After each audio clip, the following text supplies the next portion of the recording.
So when I go to the patient, identify, privacy, all those things.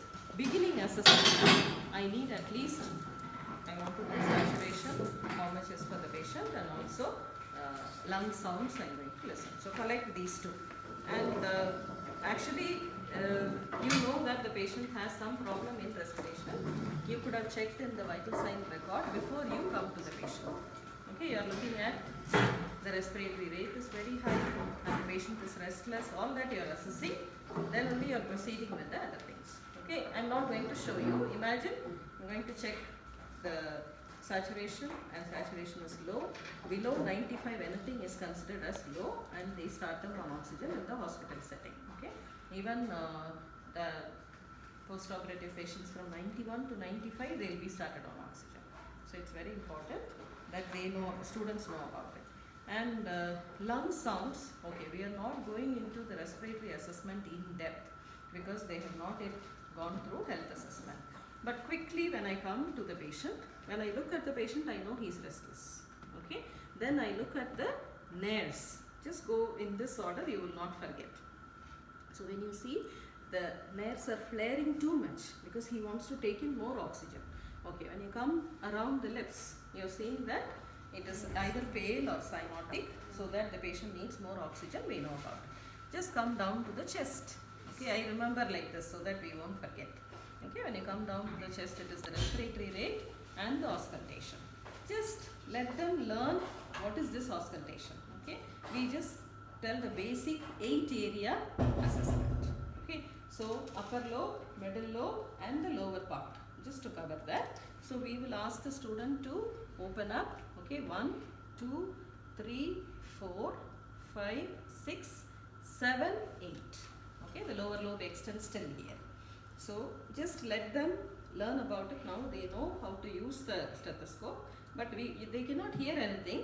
But tell them, even from outside, if the patient has wheeze without even auscultation, they can hear the sound. But other crackles, fine crackles and all those things, let them learn when they go to adult and other. There's no need to explain about all those things. Okay, so when I finish with the chest, respiratory rate and the sounds, even symmetry I can see, like please tell them about some of the different shapes for a patient who's having COPD for a long time. What is the anterior posterior diameter is becoming bigger, so it is a barrel chest, not the normal chest. Okay, some of the shape will be different. Sometimes one side of the lung only you will see movement only on one side, the other side it's not there, maybe in an accident. So few things you talk to them. Okay, when this assessment is done, come down to the hands. So they will know that pulse oximetry they have to check, even capillary refill. Okay, capillary refill, they press and leave it. Okay, it should, the blood should return within 3 seconds. If it is taking more than 3 seconds, it's abnormal. And that's all I think in assessment. If they can remember this much, is more than enough. So start with the face, dull or restless, nose, then mouth, chest sound, and also the respiratory rate and the asymmetry and all those things. When you come to hands, saturation and the capillary refill. Okay, so now I know that my patient has problem. So first thing should be positioning. Usually we use only semi-Fowler's position unless the patient has orthopnea. Okay, high Fowler's we will be using. Other than that, semi-Fowler's is enough. Tell the patient, I'll go back. Okay, are you feeling okay? Because I have positioned you. So this is a critical element. If the student forgets this step, we have to fail them, because this is very important. Okay, the lung expansion is good when they put them in Fowler's position, so they are going to apply it here. Go back and collect your things. What are all the things we need? It is based on the order. So if it is going to be cannula, we will be using the cannula. Okay. Yeah, that was one. They have kept one pediatric size and also the adult size. This is mask.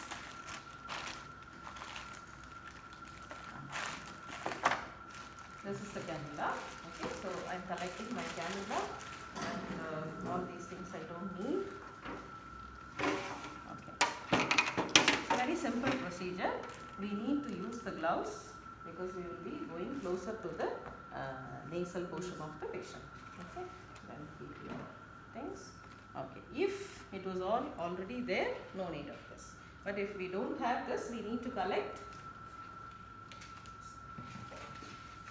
We need to collect all this. Ideally, it is supposed to be the sterile water. Yeah. Okay, it is there in the hospital irrigation water. But some of the hospital policy says some people they use even the tap water. Okay, but it doesn't make any problem. But we are using, they fill only from here and keep, but we are supposed to use sterile water. And there is a level. So if you find the level to be lower than this, we need to fill it. And from the hospital settings, as far as I know, once you start for one patient the flow meter, we continue how many ever days they need, and once they are getting discharged, we send it all for sterilizing and other things. We don't use it for the next person, the same thing, though they don't come across with the same. Then about these disposable ones, they are used for 24 hours. Ideally, they are changing in the hospital setting every day the new one. Okay, whether it is nebulization mask or the other mask and all that, may not be following, but the policy is saying that it should be all changed. Okay. So what else we need? We need gauze piece also. Okay, in the real setting, I don't know how much we are following this, but according to the book, we need to put gauze piece and all on the sides, which is very important. I feel it looks sometimes funny, so we may not be using it in the hospital setting unless we have for a longer duration the patient is getting and the patient's face is very puffy. You will find some depression over there, we don't use. Then oxygen in use, some hospitals they have no smoking boards also, at least this we should. So go to the bedside. Okay, maybe if you need, you can identify the patient again.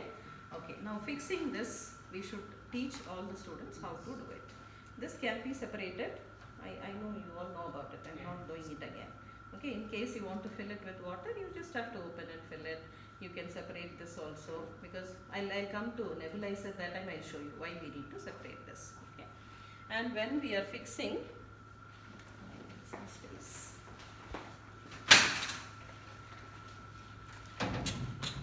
okay, when we are fixing, we just have to go and press till we hear the click sound. Okay, many times the students, you don't hear that click sound and they leave it, it can fall down, this can break. So it is very important. Okay, when they remove, you see one small ring here. When they are removing, okay, it has to be just pressed and removed. Okay, this has to be pressed when you want to remove. When you are pushing it inside, let all the students learn this first. Because we, once I went as examiner for advance. In advance for OSCE, they kept this as a procedure. They do not know, the students never have done it because it's already fixed. They kept everything separately. They wanted them to fix all these things separately. They did not know. So please see that we teach them now. Okay, and you will find the flow meter. We can adjust it how much ever we need. Okay, now one more thing which is very important here is the ball should be in the middle of the line. Okay, for example, if I say that it should be 4 liters, the ball should be in the middle of 4. Okay, not above or below, it's in the middle. Okay, this is very important. And check whether oxygen is coming before you start with your procedure. Okay, now from this step you can wear gloves. Check everything. If you want, you can check here itself directly oxygen, or even after fixing also we can check on our skin whether oxygen is coming. Only, this is a very simple procedure. Only thing what they should remember is, they should never fix it on the patient before opening the oxygen. That is the only important step. Shall I repeat it? Yes. See, you cannot fix everything on the patient and open and Check do it. again, yeah. Do everything. Oxygen should be flowing. Then only you are going to keep it on the patient. That is the only thing you should remember. Other than that, this procedure is very simple. Position is important, and starting before you put it on the patient is important. Assessment is important. Okay. So when we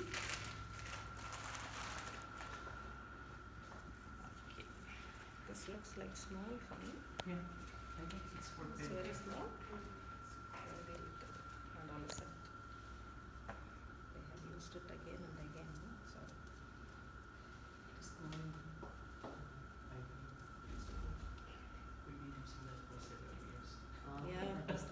thing we are using again and again. That is the problem.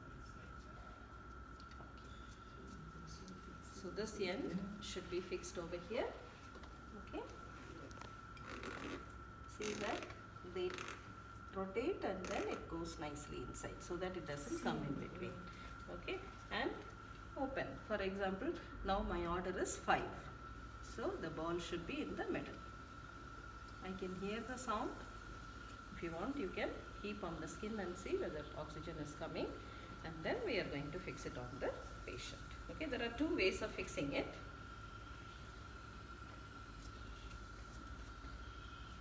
Okay, you can either fix it like this behind the head. Okay, sorry, this should go inside nicely. Yeah, should be inside the nares properly, and then you can either fix it. This is the commonest way of fixing it. Our mannequins have very small nose. Okay, just adjust your thing. That's all.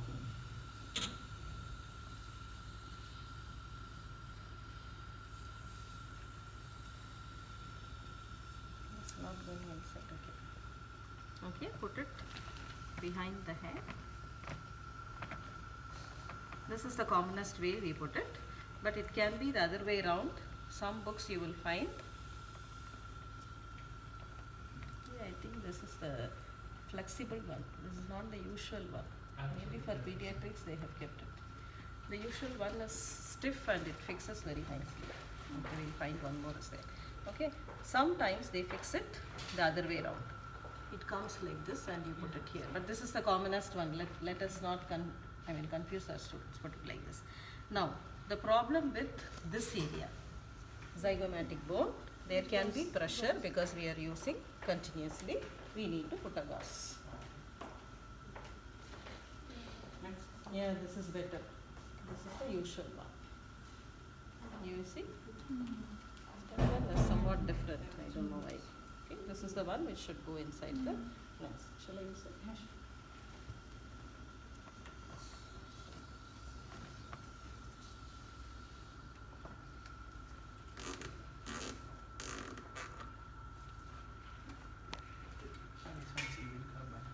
Some broken also on side. Okay, this is the normal one.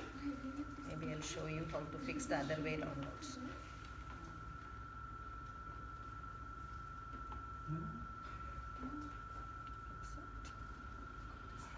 Fine. Okay, check whether you have oxygen is coming. Now you fix it. It should go nicely inside the nerves. Okay, it should be fixed like this. Then you can either put it there. If you want, I'll show you the other one. Other way is, yeah. Just fix it in the ears, please. Do you see the ears? Okay. This way also you can fix. Both are correct. Okay, either behind or here. In both, you will have some pressure on these areas. Okay, so we usually, small gauze piece is enough. You remember for injections we used to take the small one, so that you can put it and fix it nicely so that it's not opened up like this. Here and here. Okay, sometimes they say even the ear also. I feel with mask, okay, it is that strip, no? So you can put it there also, but at least in one place. But you won't find all this in hospital. We don't do all these things. Okay, I'll show the mask also.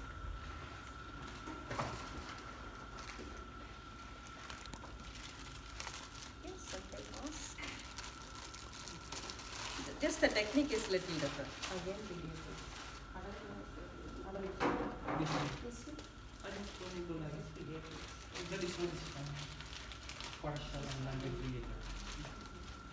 Yeah.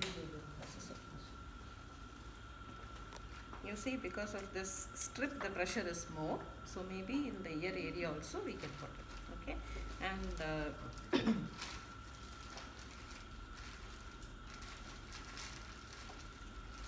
okay, if I want to remove, another thing you should tell the students, when they want to remove oxygen also, they should wear gloves and come, because we are going to touch the area which has got secretions. Okay, and no, I mean, they should not close and then remove and then close. So you see the difference? First one, we open and then fix it. Now we remove it from the patient and then we close it. Okay, so we remove it. Ideally, this should be discarded. We don't use it again, but within the 24 hours, for example, the patient wants to go to washroom and other things, even in the hospital setting, they keep the cover near to the bedside. So this will be put inside. Okay, you just put it inside and leave it here hanging, and it will be closed. That's how they remove it. Okay, like if they want to reuse it. If they want to remove, they just have to remove it and throw it. Okay. And for the mask, the only difference is all the procedure is same. Okay, you will have to open, you will have to check whether it is coming. When you are fixing on the patient, okay, you have, actually this does not have, in the hospital setting you will have metal strip over here, like our mask. Okay, so you first fix the nasal bridge portion, fix the metal bridge according to the patient's nose, and then the down portion should be fixed. This is the only difference. So come like this and you fix it. It should be snugly fitting on the face of the patient. Okay, and this will be behind. You can adjust it. See, the size can be adjusted on both sides according to the size of the head of the patient. Same, you will have to keep the gauze piece on both sides. This only I said, if you find that there is some pressure in the ear area also, you can keep one more gauze piece. Okay, removal is the same. Okay, there are two confusing ones, which is partial rebreather and non-rebreather. Okay, see, always we should remember when we are inhaling oxygen, when we exhale, we don't exhale only carbon dioxide. Okay, in the physiology, some amount of oxygen also we are exhaling in exhalation. So this method is following that principle. If you remember that, then this is not confusing. Okay, now when I am going to fix it, I have to fill, before even connecting to the patient, I need to fill this bag with oxygen. Okay, this bag should fill. It will take some time, okay, but it will get filled. After I fill it, okay, once it is filled, now how much ever oxygen I need to put it. Usually it is 6 to 10 or even up to 15 they give, but 15 usually we don't see in the hospital setting. Maybe 10, 12 and all you will find. So this is actually for high concentrated oxygen, both partial rebreather and non-rebreather. Okay, in partial rebreather, what is happening is there is a two-way valve. Okay, when patient is inhaling, the oxygen what we have filled already is going inside. When the patient is exhaling, his oxygen also is getting inside here. So next time he is taking more oxygen. That's all. That is partial rebreather. He is rebreathing his own oxygen. Okay, especially they are saying when we are exhaling, the first portion is having lot of oxygen. Then only the carbon dioxide comes. Okay, it's in the dead space and all those physiology. Okay, so whenever we are using this, some amount the patient is getting additional oxygen, that is his own oxygen also he is getting. That's all. And most of the times these valves are closed, right? Yeah. Oh, usually for every other things we have vents over here. This is for the room air also to go inside. Atmospheric air is also going along with the oxygen which we are giving. When you have full concentrated amount of oxygen, you want high concentration to be going. Most of the times they close it. They close it, so it is only the pure oxygen which is going. Now what is the problem with these patients? Because you are giving very high concentration of oxygen. This is given only till they connect the patient to NIV or other intubation and other things. Okay, this is not permanent, because high concentration of oxygen can cause dryness, it can cause irritation of the mucous membrane, bleeding can be there, and even oxygen toxicity. You would have heard about it. This is very dangerous in neonatal hypoxia. They develop retrolental hyperplasia. Their eyes are also, the blood vessels in the eyes are affected. So we do not continue with this for a longer duration. This is only for a shorter time we are giving this. Okay, till we connect them to other supplies. Okay, now the non-rebreather, as I said, the patient cannot take in his own oxygen. They keep it as one-way valve. Okay, so only when he is inhaling, oxygen will go from here. Exhaling, these two are open. Some exhaling will go out, or they get some air from the room also. That is the only difference. Okay, I am very sure it will be confusing for the students. Just tell them that these are used for taking in high amount of oxygen. Okay, so during inhalation and exhalation, oxygen is coming in partial rebreather. Non-rebreather, only the oxygen which is here is coming, not their own oxygen. Okay, clear? And it should be always inflated. This should never be deflated. It should be always inflated. Then only that extra oxygen goes to the patient, and it is always kept in the higher level. Okay. Then we have the Venturi mask. This is very important for our students. We need to explain to them that each color, okay, they are called Venturi mask because they have lot of vent. The gaps are there. Okay, and the main purpose in the hospital, if I have to say, this is used for COPD patients. You know, no, COPD patients, we should not give high concentration of oxygen, though they are hypoxic. You know, for them, 88 to 92 is considered normal saturation. Okay, so just let the students know about it, that COPD is some disease where oxygen concentration, what we are giving, should be reduced, or it should be monitored carefully. So that's why they use these color coded Venturi mask, so that only that correct amount of oxygen will be delivered to the patient. That is one purpose. Another one, when we wean the patient from the ventilators, we put them on NIV. Then the next step is we give 60%, 40, 24, like that. We can step down, okay, and keep checking their saturation. If they are okay, we are using this. So most of the times you will find it in either medical wards or in ICUs only you will find. Okay. So Venturi masks are also same like the other mask. Okay, you can read you will read the numbers which is written over here. When we were students, nothing will be written here. We are supposed to remember. Green means what is the percentage and how much oxygen we should keep. Yes. Now it is easy for the students. They just have to read it. Okay, this is 60, no? Yeah, 60%. You will find, you find the difference. Please let the students appreciate the difference. What is the difference you are finding? This is 31. You tell me, see the whole and tell me the difference. Yeah? See, you will find if it is 31%, here the hole is very small. Only 31 goes to the patient. The rest are going out. That is why the vent is there. Okay, same you see, when we want to give 60, the hole is very big. Outside it doesn't go out. Very small vents are there. Okay, just teach the students all these things, show them, so that they will understand why we are using it. So each one, in exam we may give this. When we are giving, they should know. When we are writing, give 24% of oxygen. They should be able to take, and then how many liters are written here, they should be able to keep it there. So we don't write the liters. Okay? Otherwise it's the same. See, the mask alone will have one adapter.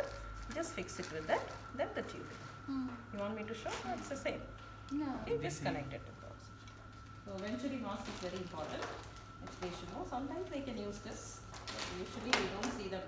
Only when we sometimes give oxygen from the TPs, they call, no, tracheostomy TPs, they may use it because it's very close to the patient. Fix the masks.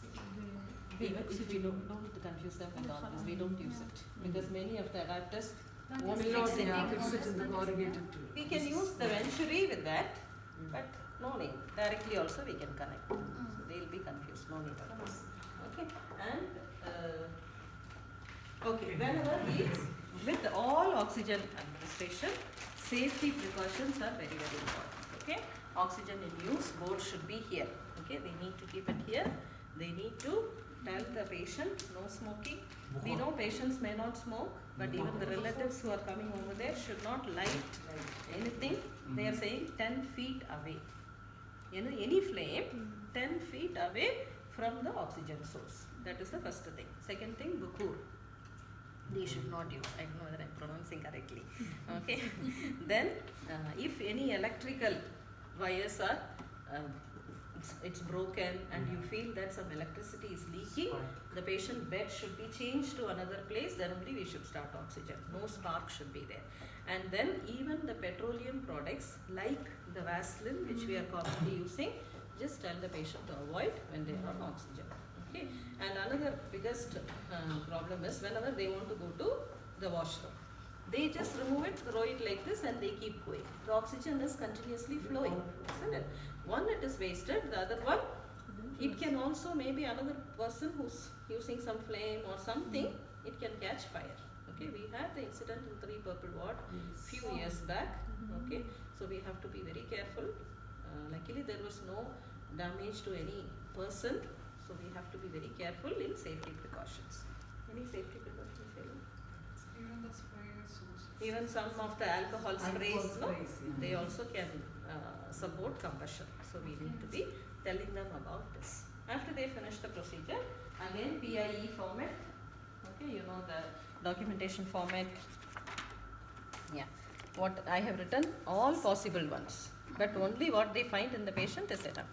I have written they can write about restlessness or respiratory rate. Okay, I have written about auscultation, has wheeze, then cyanosis around the lips, all for them to remember. Capillary refill. Okay, just for everybody to know. Then use of accessory muscles. Sometimes we will find the sternocleidomastoid muscle and abdominal muscles, they will be breathing with it. So that we can write. This is very common in children, but adults not much you will find. But children, intercostal retraction, all that, all those who are doing pediatrics will know about it. Then again flaring of nares. Okay, they can go in the order which they did it, so it is easy for them to write it over here. The intervention will be how many liters, which device we are using. In case of Venturi, they should write the percentage. Okay. Then breathing pattern, after some time, they have to come 15 to 30 minutes. They have to come back and see how is the patient, whether the respiration has improved. Sometimes they will even stop the oxygen after 2 hours. So if it is improving, they can decide to remove.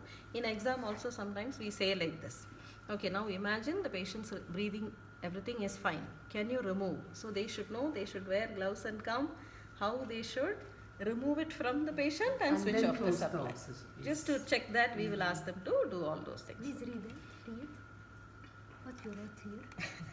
These are all the problems which you identified on the patient. Okay. Dyspnea, or they are restless, respiratory rate is high, wheeze on auscultation, cyanosis around the lips. Okay, then capillary refill more than 3. If it is less than 3, normal. Then use of accessory muscles. Okay. Then flaring of nares. Okay. Flaring of nares and intercostal primary retractions are very common in children. Adult, you will not find all these things, obviously. Okay. And this is the intervention, the evaluation. I think that's all for oxygen. Remember, doctor's order should be there. Without that, they should not. We will go on to nebulization. Okay.